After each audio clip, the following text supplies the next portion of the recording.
Welcome to Taiwan Talks. I'm Albert Chiu. By 2024, Taiwan will have completed its 8th round of direct presidential election, a series characterized by stability and a continuous lack of coup threats or rejections of results by ruling parties.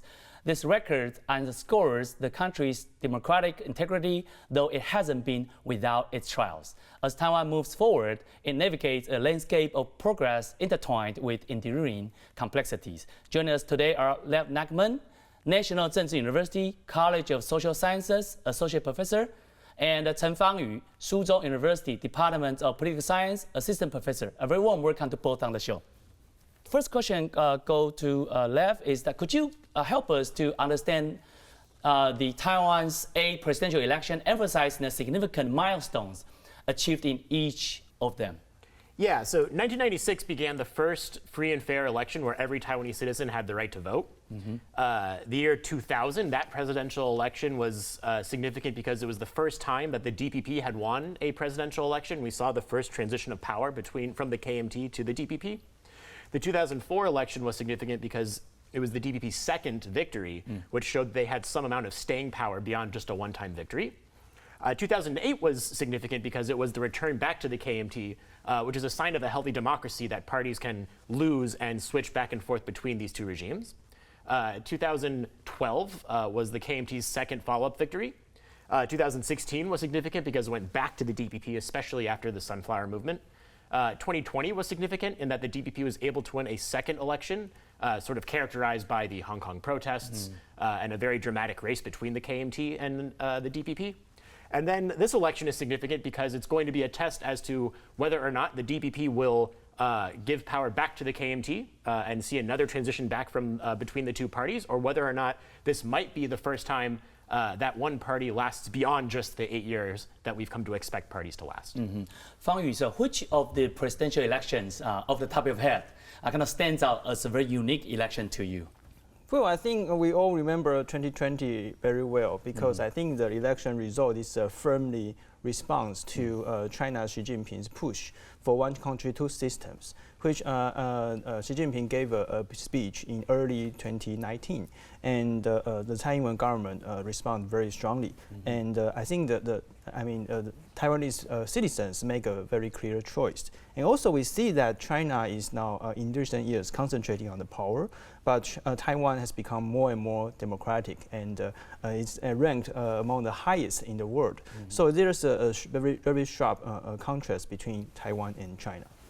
Well, actually, we are concerned with the challenges and weaknesses that have accompanied Taiwan's presidential election. For example, earlier elections in 1996 and 2000 were marked by vote buying, and the rise of populism has raised concerns. Furthermore, former President Chen Shui-bian, as we still remember, was accused of taking kickbacks from corporate giants, ultimately leading up to his imprisonment. So please discuss these and other obstacles encountered in the evolution of Taiwan's democracy. Lev. So I think it's important to keep in mind that despite its really rapid achievements as a democracy, Taiwan is still a very young democracy. Right. It's only been a democracy for not even 30 years yet. And so I think it's really remarkable that we've still been able to have some of the freest and fairest elections in not just the region, but in the world, in ways that have really minimized a lot of these earlier challenges. Yes, vote buying has been a problem. Yes, corruption has been a problem, but it's really declined ever since the beginning of Taiwan's democratic system. It's also worth noting that these aren't unique to Taiwan problems, especially when we talk about, say, populism in Taiwan. The role of populism and its threat to democracies is something every democracy, including the United States especially, is really concerned about. And the fact that Taiwan also faces this challenge, to me, is a sign that Taiwan is a democracy just like lots of the other democracies around the world, that it isn't necessarily so different from a lot of the other democracies around the world and faces very similar challenges that all of these systems are trying to address. Lev, you mentioned there's a decline in those corruption or even vote buying. Would you say this is a function of the strong judiciary or even prosecutors doing their job? I think that's certainly part of it. I also think it's a matter of learning what works for each system. So, for example, in Taiwan, one of the strongest systems we have is the fact that our voting is done on paper. And unlike the United States that has a lot of electronic voting machines, you can't hack paper. And so because of that, and because Taiwan reads the votes out loud for everyone to see, this system allows not just accountability, but ensures that there's no cheating or unfair treatment to different candidates. Do you think that that's good? This is a This is very an good. old-fashioned This is way. even though it's old-fashioned, it is incredibly effective, and especially when you compare it to, say, the United States, which has these modern technologies. These modern technologies are still susceptible to a lot of the same problems that we talked about earlier. Okay. And even though Taiwan is using what might be seen as old-fashioned, it's incredibly effective. Interesting. Fang-yi. So any kind of challenges, obstacles that still associated with Taiwan's democracy? Well, I think I believe that the judicial system is working, and they are working very hard to make it. We see a decline of the cases of vote buying and other violence and about the election. However, at the local level, I mean, the vote buying may be still rampant in some areas. So, and also we see local factions. There are long-term historical legacies. The local factions, they influence the parties, influence the voters in various ways. For example, the personal network, also for some local companies and local business. So in some areas, we don't see any party turnovers. We never see that. So maybe we should promote for more openness of this system. Okay, concerning the Taiwanese people's regard for their voting rights, there has been a noticeable decline in voter turnout in recent presidential elections, maybe suggested by Fang-yi. The turnout in the 1996 election was 76% and reached its peak at 82.6%, then gradually decreased to 66.2% in 2016. The 2020 election was somewhat of an exception, having 74.9% turnout. Some argue that the turnout for 2024 presidential election is likely to be lower. We then look at mayoral and the county election voter turnouts. They were around 65% except for in 2014 when the turnout rate was around 70%. So Lev, could you offer insights into this trend of diminishing voter participation? Yeah, I first of all don't know that I would agree that 2020 was an exception. I mean, there haven't been that many presidential elections, so I don't think there's enough to point to that as an anomaly. If anything, I think that's a sign that turnout is still going to be very high during presidential elections. I also think it's important to keep these numbers in a comparative perspective. Taiwan talks about 70% turnout as if that's a low number. And for a lot of democracies around the world, especially the United States, 70% is an incredibly high number. I wish Americans voted as much as Taiwanese vote. Normally like 60% around. Not even 60%. If America breaks 50% voter turnout, that's an incredible election. So for Taiwan to talk about 70% as a low turnout rate, to me, is still a really remarkable turnout rate.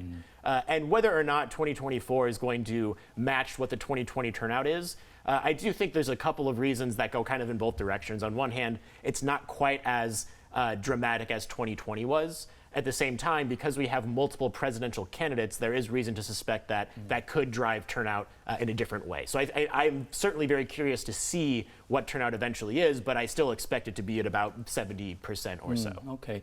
Fang-yi, many in Taiwan have expressed frustration with the noise and chaos of political campaigns, suggesting possible election fatigue or even a broader disinterest in democracy. So how should the progressively decreasing voter turnout in Taiwan be interpreted? Well, first of all, I agree with Lev that the turnout rate is not so-called declining yet. So we should have more numbers to compare with. So that is first. And secondly, we do see that there's a frustration especially among the younger generations. So younger generations always have lower political efficacy, feeling distrust on the whole system. I think the parties, the traditional parties, should do more to connect with the younger generation, because this younger generation cannot feel that they are, the government is working. So we always see the rise of the populist politicians, because the populist politician can give hope to the new voters. Yeah. Regarding voters' judgments, now we kind of shift the gear a little bit. Can Taiwanese voter effectively distinguish between qualified candidates and those with high national visibility, but lacking in-depth policy knowledge, to your observation? Yeah, I think it's important to distinguish between the different kinds of candidates that we talk about. So we have presidential candidates, and then we have local district candidates, and then we even have non-national elections where we talk about city council and mayoral candidates. And I think that the way that Taiwanese voters evaluate these candidates are all different. So when we talk about presidential candidates, we know that Taiwan, because Taiwan is a contested state and has this very awkward and uncomfortable relationship with China, and that defines Taiwan's political spectrum, that tends to be the one issue that voters prioritize the most when it comes to who they're going to vote for president.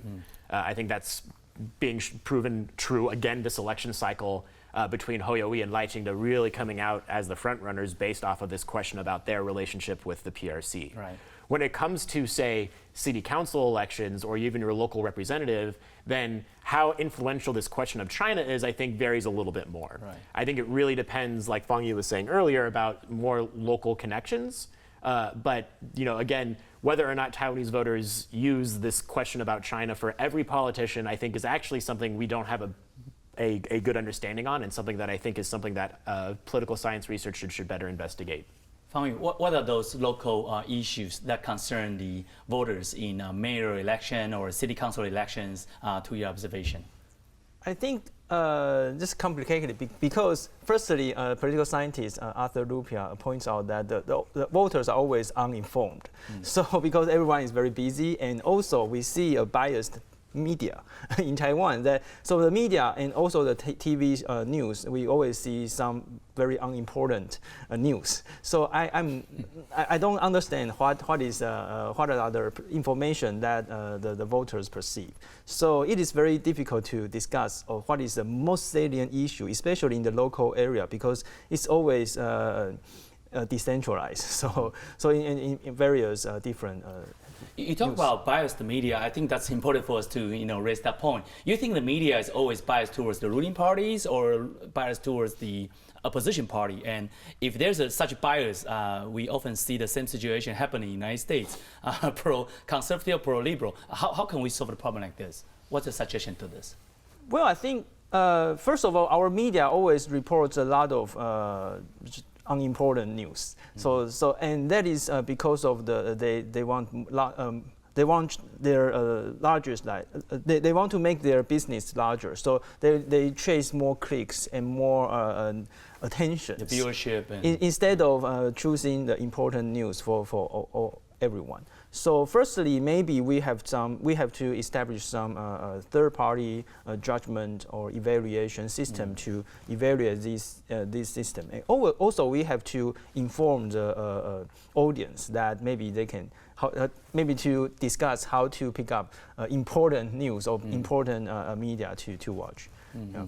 Lev, I'm curious about your perspective on the media bias in Taiwan. Yeah, I think Taiwan's media system, the way that I describe it is every media has a political bias. Right. So I don't know that there's really any media that doesn't skew neutral, blue or green.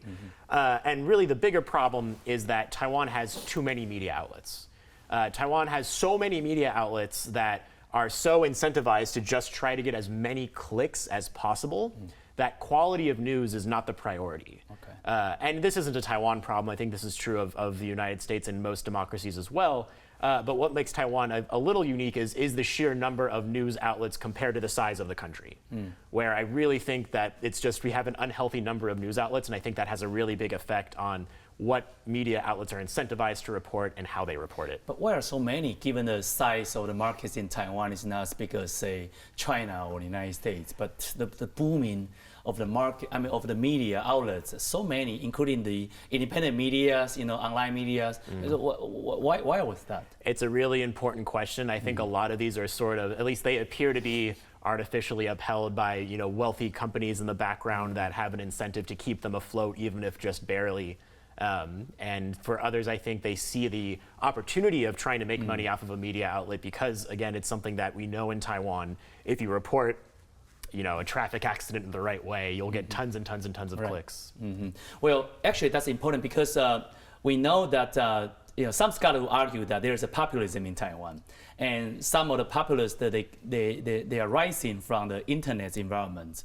So, do you believe that Taiwanese electorate is particularly vulnerable to populist candidates who are skilled at inciting hatred and fostering a divisive us versus them mindset? Maybe Fang-yi, go first.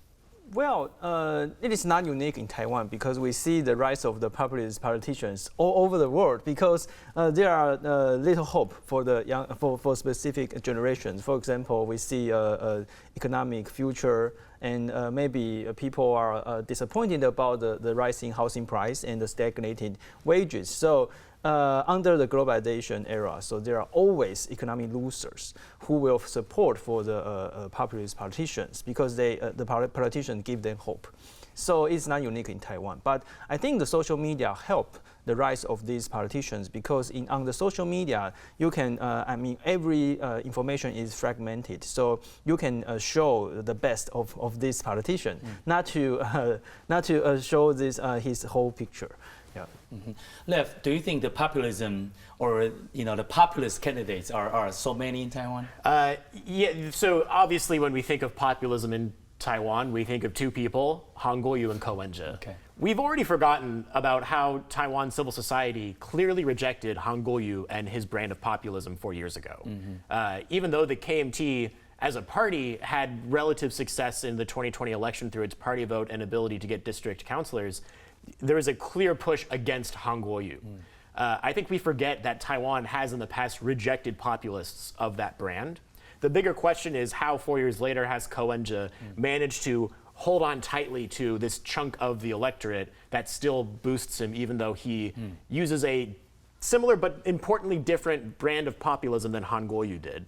I think that's really the question is how has a small but meaningful percentage of the population in Taiwan still found this appeal to populism, even though as a society, I think Taiwan rejected populism 4 years ago. Mm-hmm. Okay, now let's shift the topic to the CCP's intervention in Taiwan's political campaign.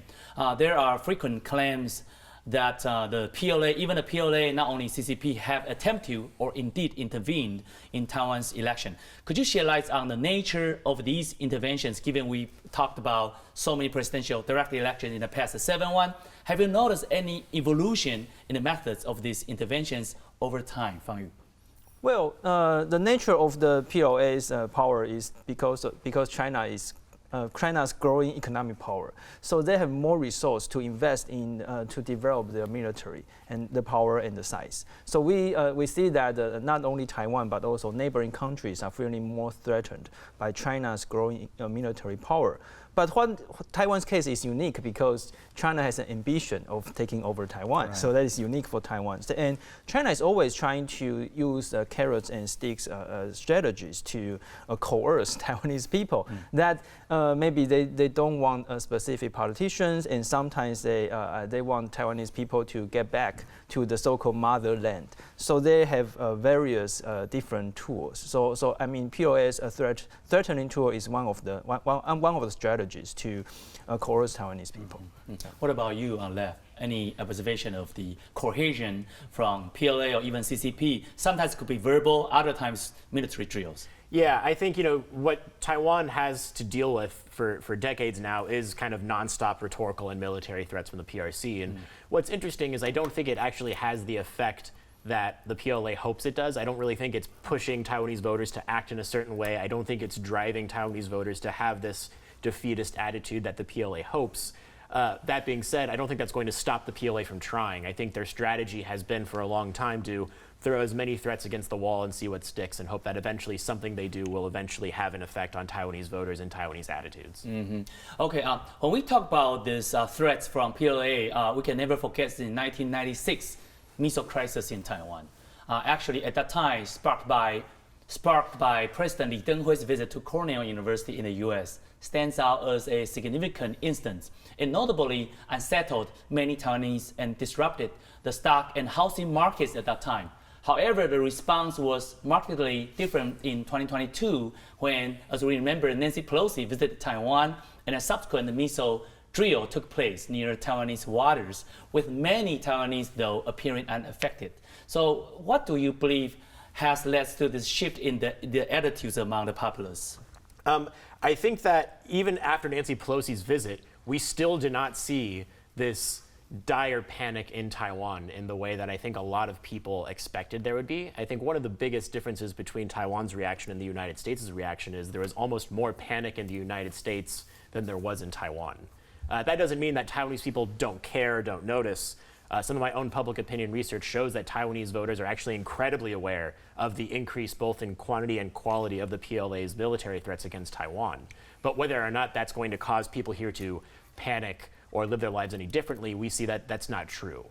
People don't go to Starbucks any less just because there's jets flying into Taiwan's ADIZ on a certain day. Is it really a good thing for Taiwanese people not feel panic about this missile drills or even the daunting threats from the PLA anymore? Yeah, I think there's two attitudes that people have. On one hand, there's this idea of Taiwanese resilience, that Taiwanese people are just used to it and that they're not afraid of PLA threats.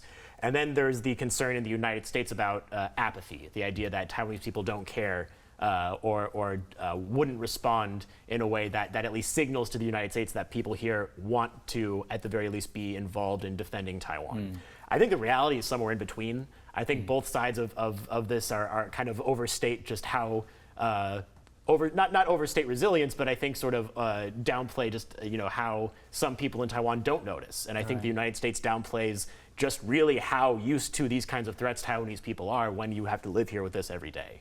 So Fang-yi, also, we as a political scientists, we're curious about the shift in attitudes among the population in Taiwan regarding the threats from PLA. 30 years ago, back to when people were nervous about this possible war outbreak in the Taiwan Strait, but not anymore to the population in Taiwan. Why is that? So first of all, people are getting used to that. So the PLA's threat is always there, but they are just people just getting used.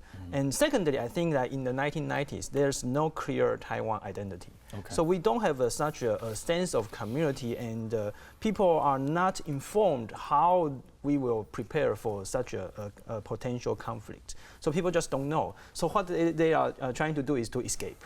So that is the only thing they can do, I think. So people have very little information about how our military is prepared, how our government is trying to build up a relationship with the U.S. in order to defend our democracy. And that is the very beginning of our democracy, so people are not aware, and so there's no sense of the protection of the democracies at that time.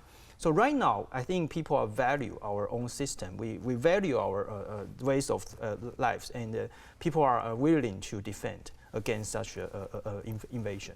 So the appreciation of democracy takes time to take roots, so to speak. Okay, when the PLA issues military threats, do these actions consistently advantage the candidates or parties not favored by the CCP in elections? Lev, what's your observation? I think this is actually something we don't have a very clear understanding about. I think a lot of people look to the Nancy Pelosi drills and say that that's why the KMT did well in the local elections and that the DPP lost. And I don't think that's true. I think that there was enough other conditions happening in Taiwan at the time that better explains why the KMT was able to do well in the local elections. Maybe the local issues are more appealing to the constituents. Certainly, and there was already a lot of sort of disappointment with the DPP before the Nancy Pelosi drills. Right. But what we didn't really see from the drills was a sharp decline in approval of Tsai Ing-wen, and we didn't see a sharp decline in approval for the DPP. And so I think, if I'm the CCP, then I know that these big military drills, at the very least, don't have this sort of killer effect on support for the DPP. So especially considering how front and center China as an issue has become during the national elections, it's perhaps better not to have these big drills right before the election at the risk that it could actually backfire and inspire voters to vote for the DPP instead. What about you, Fang-yi? You think that whenever there's a PLA threat to Taiwan, parties or candidates not favored by the CCP itself is going always to win? I think there are mixed results of each candidate, each campaign. So sometimes the military threats are working well, with China's propaganda, that maybe China can have some propaganda, some narratives that, so for example, last year we see a big military drill, and then that combined with US skepticism that many people accused America of causing more conflicts, and that I think the stories combined very well. So some people starting to maybe doubt Americans' policies. Okay, still the last question comes back to the 2024 presidential election, the most recent one. Considering that, did you observe any new intervention strategies by the CCP and PLA in the campaign, and how impactful was those interventions, Lev? Yeah, I think if you compare and contrast 2020 to 2024, in 2020 we saw far more just quantity-wise, fake YouTube videos, fake line groups, and they were all really obvious. I think that's why 2020 we look back at the PRC's misinformation campaigns and say that they weren't very successful because they were really easy to spot. I think this election cycle, they've gotten much more sophisticated. Like Fang-yi was saying, I think this idea of American skepticism, Ime-lun, has really kind of taken hold. Not widely, but enough so that I think it's become sort of the most effective way of sort of trying to sow doubt in Taiwanese civil society. Lev, I noticed you mentioned that it's harder for us to spot in the 2024 election regarding the CCP's intervention in Taiwan. Is it fair to say that there's an absence of this intervention because the CCP simply understand it's smarter for them not to get involved in Taiwan campaign? I think I would adjust my words to say that the misinformation campaigns have gotten more subtle. Okay. When we look at PRC intervention, we still see a ton of PRC intervention. I think maybe the most obvious issue is Terry Go. The PRC threatened to punish his company, and he dropped out of the presidential election. That's the most, I think, not subtle example of the PRC trying to meddle in the election that you possibly could see. And we also do see these very clear attempts, whether it's through the carrot and stick policies with ECFA, that the PRC is trying to influence the Taiwanese election. It's just when it comes to these sort of subtle online campaigns that we see a very different approach this election cycle.